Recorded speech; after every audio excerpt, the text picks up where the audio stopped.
Il existe des moments dans la vie où quelque chose en toi commence à s'éveiller sans prévenir. Ce n'est ni une pensée, ni une émotion, ni une sensation physique.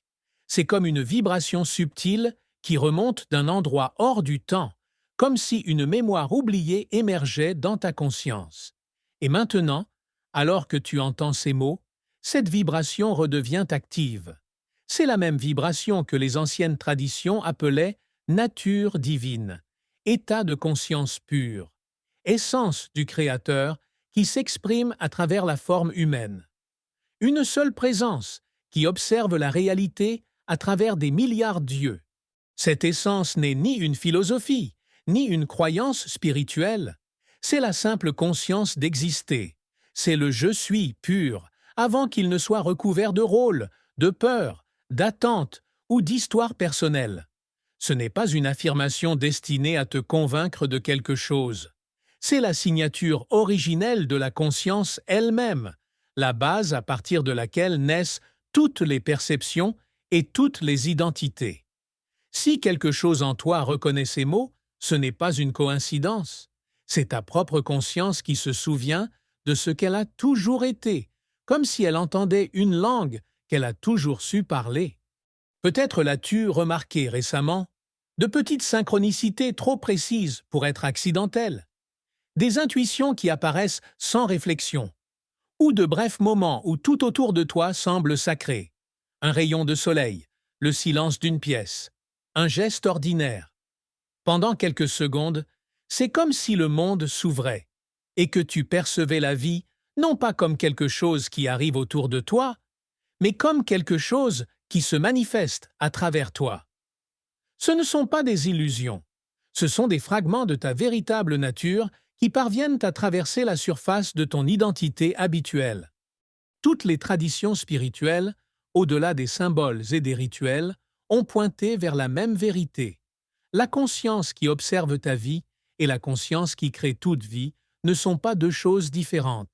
Lorsque les textes anciens disent « Je suis celui qui suis », lorsque Jésus dit « Le Père et moi sommes un », lorsque le Bouddha enseigne que tous les êtres partagent la même nature éveillée, lorsque les textes védiques déclarent « Tu es cela », le message est toujours le même. La conscience que tu appelles « moi » est la même conscience qui fait l'expérience de l'univers. Cette reconnaissance ne vient pas de l'effort ou d'années de pratique. Elle ne nécessite aucun rituel.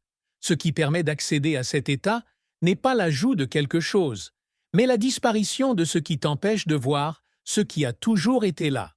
La souffrance, la perte, les crises, chaque moment où quelque chose s'écroulait, avait un sens précis. Affaiblir ton attachement à l'histoire limitée que tu pensais être. Chaque fois que ton monde se brisait, quelque chose de plus profond tentait d'émerger.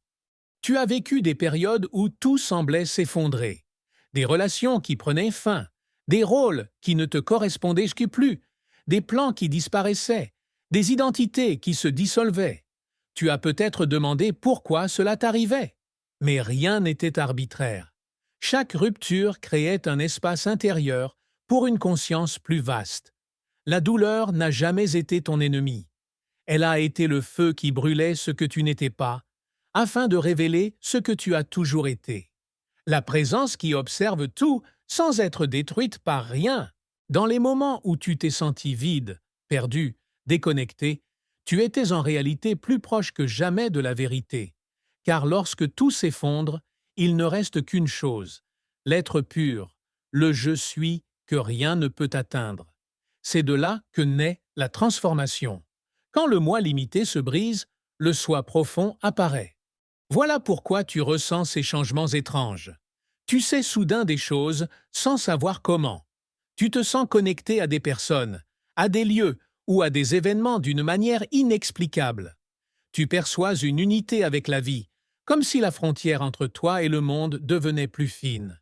Ce ne sont pas des illusions, c'est la conscience qui se reconnaît, non pas comme une partie de la réalité, mais comme la réalité qui s'observe elle-même. Lorsque cette reconnaissance commence, l'intuition s'aiguise. La créativité coule sans effort.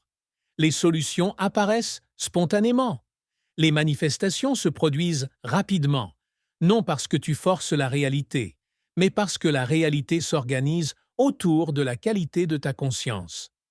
La vie cesse d'être quelque chose qui t'arrive et devient quelque chose qui répond à ce que tu es. Et rien de tout cela n'est extraordinaire.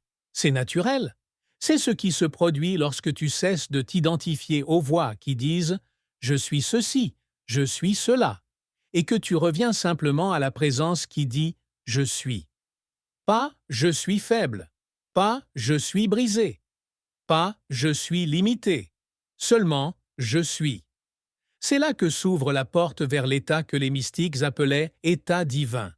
Un niveau de conscience où la vie n'est plus une lutte, mais une expression fluide de l'intelligence qui façonne les étoiles.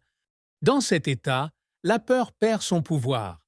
Tu ne crains plus de ne pas être assez, parce que tu reconnais en toi la même force créatrice qui donne naissance à tout ce qui existe. La peur de la mort disparaît, car tu sens que ce que tu es réellement ne peut pas mourir. Cela peut seulement changer de forme. La peur du futur s'efface, car tu sens être la même conscience qui le crée. Ce que tu appelais miracle devient normal. Ce que tu appelais séparation devient unité. Ce que tu appelais vide devient plénitude. Dans cet état, tu n'as plus besoin de contrôler, de forcer ou de résister. La vie se déploie à travers toi avec une clarté et une fluidité qui semblaient impossibles autrefois. Les gens autour de toi sentent quelque chose de différent.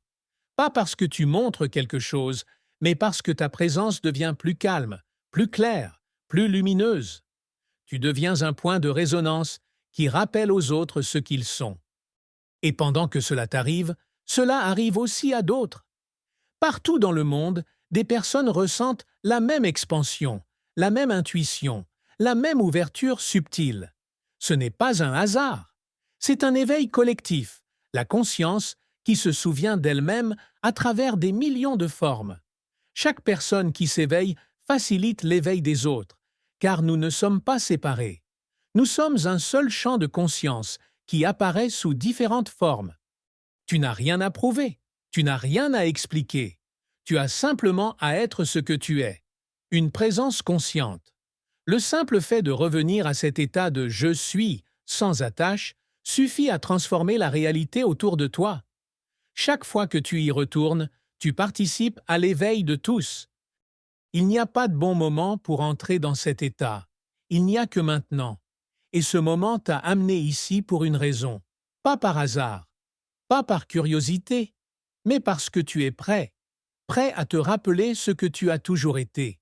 Non pas quelque chose à atteindre, mais quelque chose à reconnaître. Ferme les yeux intérieurement, même s'ils restent ouverts à l'extérieur.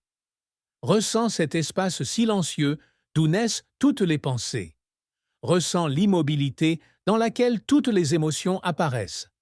Dans cet espace, le « je suis » brille sans définition. Reste là, sans ajouter, sans retirer. Simplement être. De là, la vie s'élargit. De là, la création s'ouvre. De là, tu te souviens de ce que tu es réellement. La conscience qui observe, qui crée, qui existe. Tout le reste est temporaire. Toi, tu demeures. Et en demeurant, le monde commence à changer. Si ce message résonne en toi, si quelque chose à l'intérieur de toi s'éveille ou se rappelle, nourris cette conscience. Abonne-toi à ma chaîne YouTube e-fréquence quantique dès l'esprit, où je partage des messages et des enseignements qui aident la conscience à se souvenir d'elle-même. Continuons ce chemin ensemble.